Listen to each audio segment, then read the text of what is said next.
You can have it all. It's a human game that you play that you have to give up something for something. In other words, can't have it all. Well, you can have it all. You can have everything that you don't contradict with the next thought.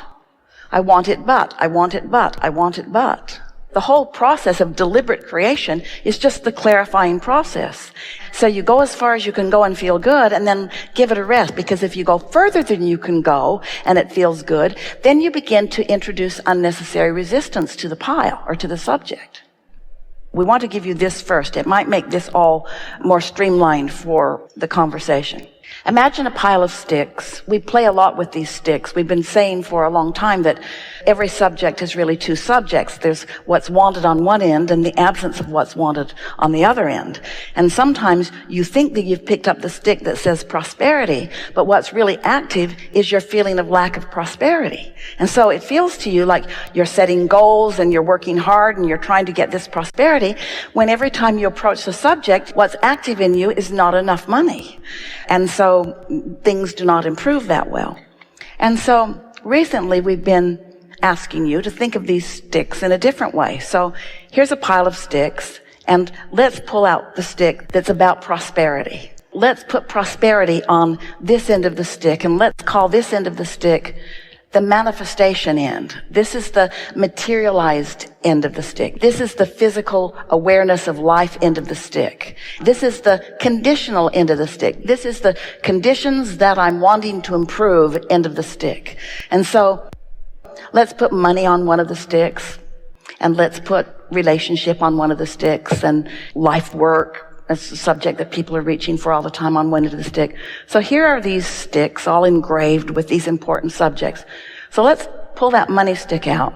And on the other end of the money stick, the non-physical end of the stick, the vibrational end of the stick, the vortex end of the stick, the where your inner being is end of the stick.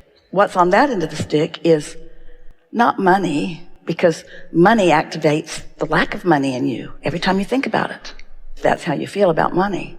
On the non-physical end of the stick is freedom, fun, adventure, flexibility, choices.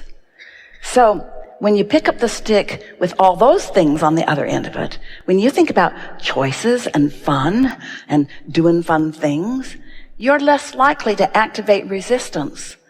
And yet you've picked up that stick that is about prosperity, and so prosperity now is coming to you until you use the word that throws resistance into the mix. Does that make sense to you? So that's our premise. Now let's sort this out. This is a big topic for a lot of people. This is a conversation about energy and the way a lot of people are approaching things. It is so 1980s. It is so goal setting. It is so get hold of what you want and focus upon what you want and don't listen to other people and follow your dream and blah, blah, blah and all of that stuff. And we agree with all of that. We just think that you're ready for the vibrational version of this. We know for sure that you're ready for the vibrational version of this. That's under the influence or not. In other words, no one can think those thoughts they want to think unless they are in the vicinity of those kind of thoughts. When you take an example of someone else, there are so many people that have had such success, are having such success, that we're feeling discouragement, and therefore we're attracting discouragement at some point in their life. But we want you to understand, no one was getting that kind of information from someone who wasn't feeling that way. That was his point of attraction at that time. And so you've got to figure out some way to have a different point of attraction in order for there to be encouraging words come to you. You see what we're getting at? This is not about the action that you offer. It's the vibrational premise or stance from which the action is inspired. And so we just want to get right back to the root. We want to get back to what influence are you under, and then the information that flows to you, you can take it to the bank. But if you're discouraged, the information that comes to you is not going to be meaningful or worthwhile. It's just going to be more of the same, more of the same, more of the same. Did that make any sense?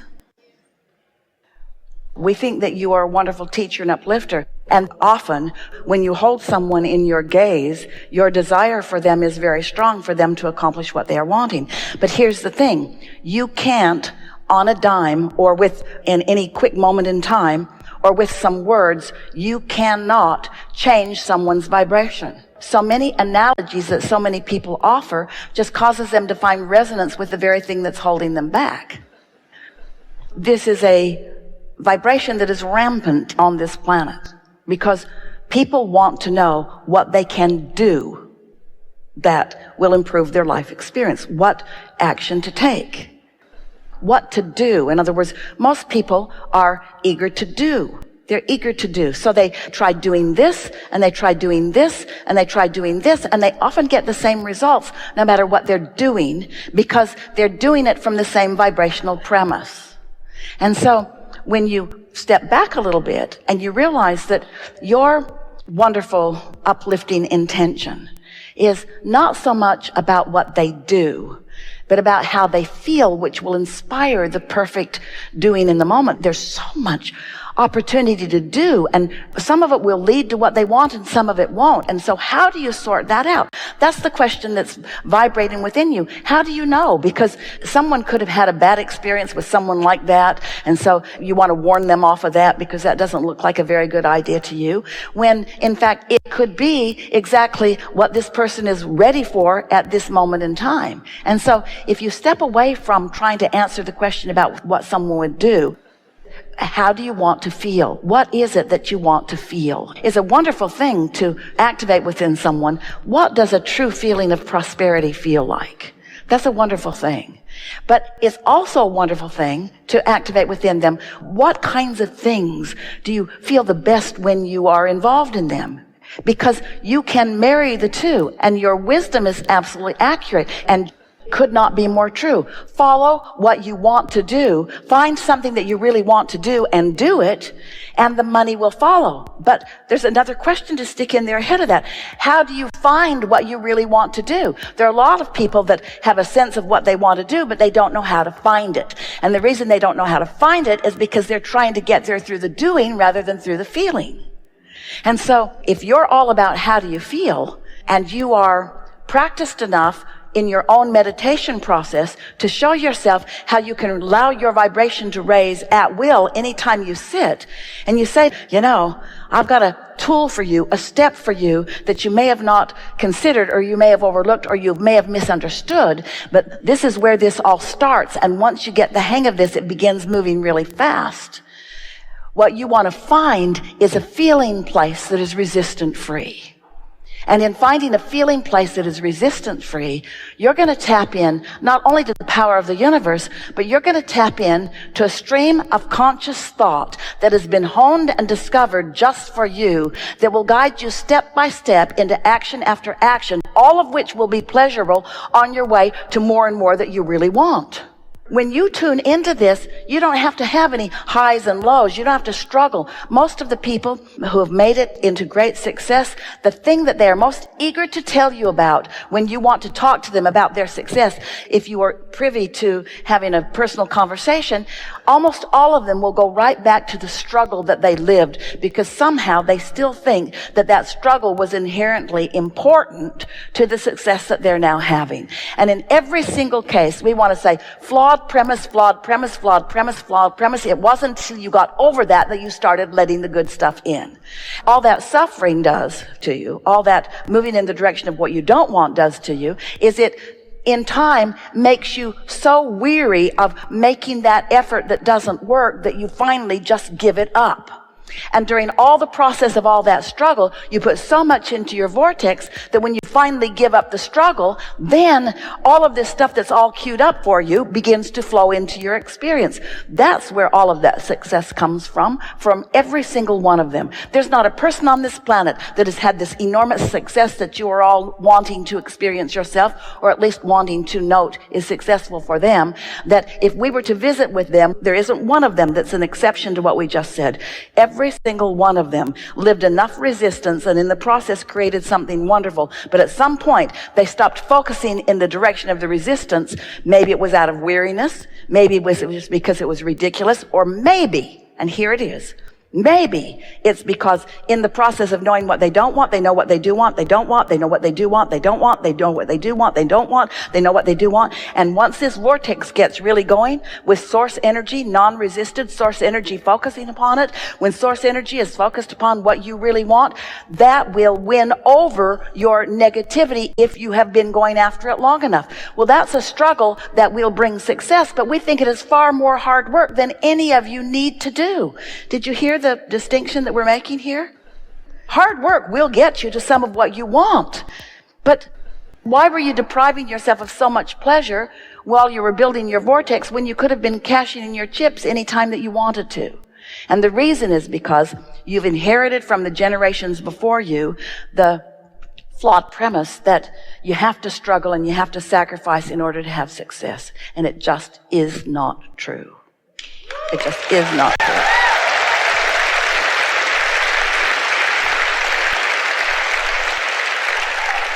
So if you can get someone to realize that they have a vortex and that it is already taken shape and form, and you can get them to begin talking about some of the things that they want, then they can activate that. And even in the middle of your conversation, ideas will hatch. That's what a really good masterminding conversation is about.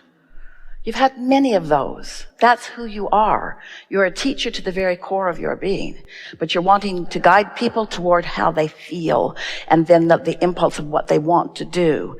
Just remember, you're beings, you're not doings, you're beings. And let's take it a little further. You're feelers. You're not doers, you're feelers. You're feelers. You're feelers. You're tuners. You're tuners. You're not doers, you're tuners. You're tuners, you're sinkers, you're calibrators, you're energy awareers. You're aware of energy, you're calibrating energy. You're not doers. You take a lot of action if you are inspired to the action, but you don't do to fix things. You do because the feeling is so strong that nothing can hold you back from the doing of that. That's how you want to proceed in this life experience. And it is not that hard. By the time that we've had a few hours together, you'll be chomping at the bit to get out there and just let the universe surprise and delight you with all of the things that you've lined up.